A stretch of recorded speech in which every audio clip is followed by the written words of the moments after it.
Hello everybody, welcome back to the Nibiru channel. It is October 21st, 2016, and one of our subscribers tipped me off to an article in Astronomy magazine. Now I have to apologize, because as we were recording, I just can't get it into my head, but I called the magazine Astrology magazine, when in fact, it's Astronomy magazine. I kind of mix up the two. But anyways, my point is, this article was very intriguing, and I have my own thoughts on it, and I wanted to share these thoughts with you, but I also want you to form your own opinion. Now, one of our Nibiru watchers and very loyal subscribers sent me an email earlier, and it had a link to an article from Astrology magazine dated for October 19th, 2016.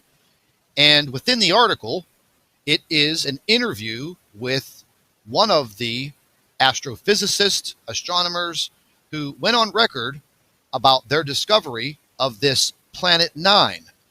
Now, the reason why I'm showing this has to do with the sun. Heading, Planet 9 may be responsible for tilting the sun. Now, for the past 6 months, a lot of us have had tremendous concerns about the sun. What is happening to the sun? Is there a sun simulator? Why is the sun so strong? Why does it not look right? Well, we've been trying to find out and answer these questions. And once again, I ask all of you to keep an open mind, and you're welcome to form your own opinions, because that's what you should do. You should form your own opinions. And I'm going to provide a link to this article so you can read it, and once again, you can form your own opinion. But what I'm going to do is I'm going to give you my opinion. And based on this article, it is very scientific. Some of it you may or may not understand, because this is an interview with one of the gentlemen who came out with the research that is dealing with Planet 9, outside of our solar system, but orbiting our sun. And I do believe it takes 10 or 20,000 years for this Planet 9 to create one complete orbit. And what they talk about is the effects of this planet on our solar system and our sun. And this is an actual interview with one of the gentlemen that took part in this research and actually published papers on Planet 9. Now, coming back to October 19th, they're now giving more information on this Planet 9. And is it affecting the sun? So I'm not going to actually go into the entire article, because like I said, I'm going to give you a link. You read the article. It's kind of scientific. You may understand some of it. You may not understand any of it. But here is what I'm thinking. All of a sudden, there are things coming out about our solar system. Now, last week, Obama signed this whole space weather law, program, whatever you want to call it, alert system, executive order. Okay, that's a first. But it kind of goes hand in hand with all of our theories and conspiracies about Planet X and Nibiru. You know, we could take this all the way back 4,000 years into the Chinese writings of ancient times and the first dynasty. We could take this back all the way into the Bible.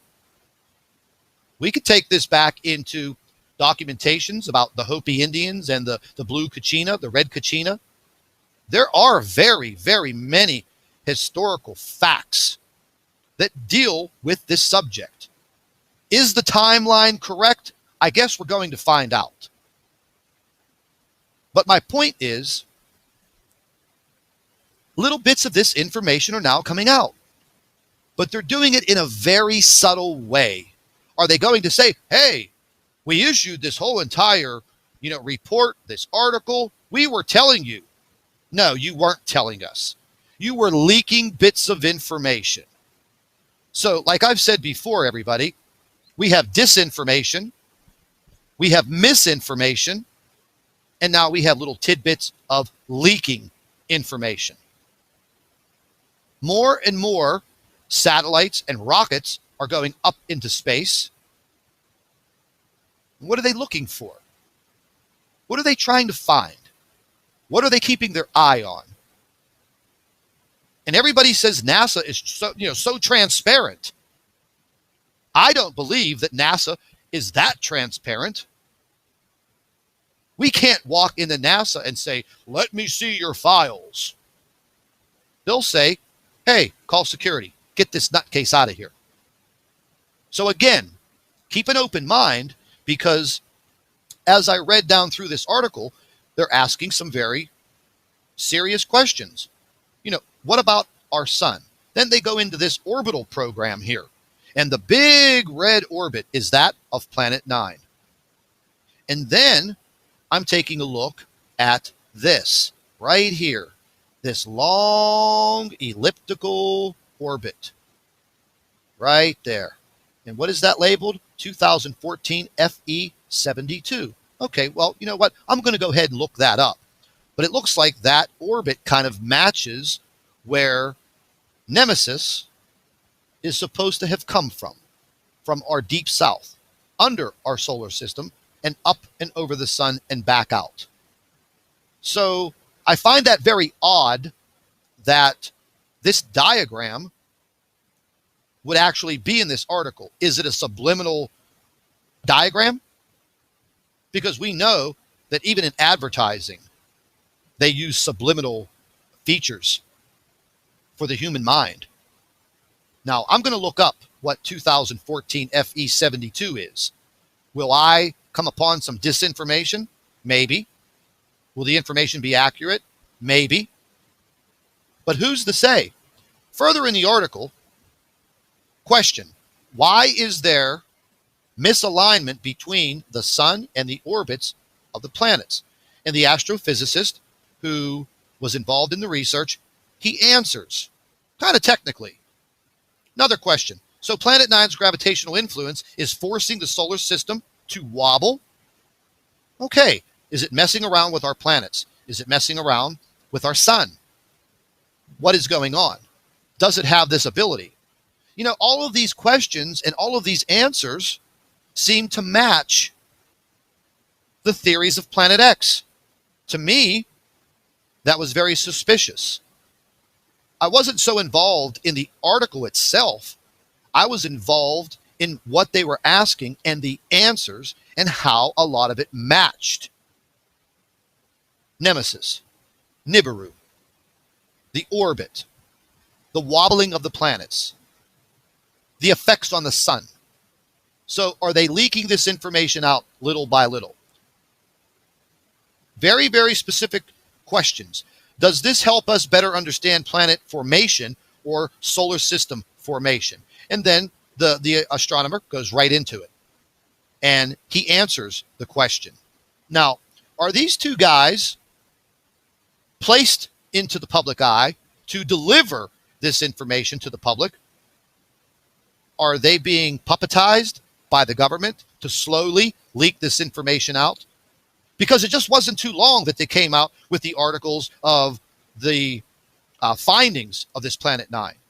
Now, October 19th, they're coming out with another article talking about Planet 9 and the effects on the solar system and tilting of the sun. So to me, it just seems kind of suspicious. So I urge all of you to get into this article, read the questions, read the answers, and come to your own conclusion about this article in Astronomy Magazine, because I want to hear your opinions. So either drop me an email based on this video or leave some comments under the video. And with that said, I'd like to thank all of our Nibiru watchers. You guys do a fantastic job. Would also like to thank you for your loyal subscribership. You can continue to email your photographs and your video to NibiruPlanetX2016@gmail.com. And don't forget to share our videos with your friends and family members on Facebook. And subscribe to the Nibiru channel for all of our current updates. And like I always say, keep an eye in the sky.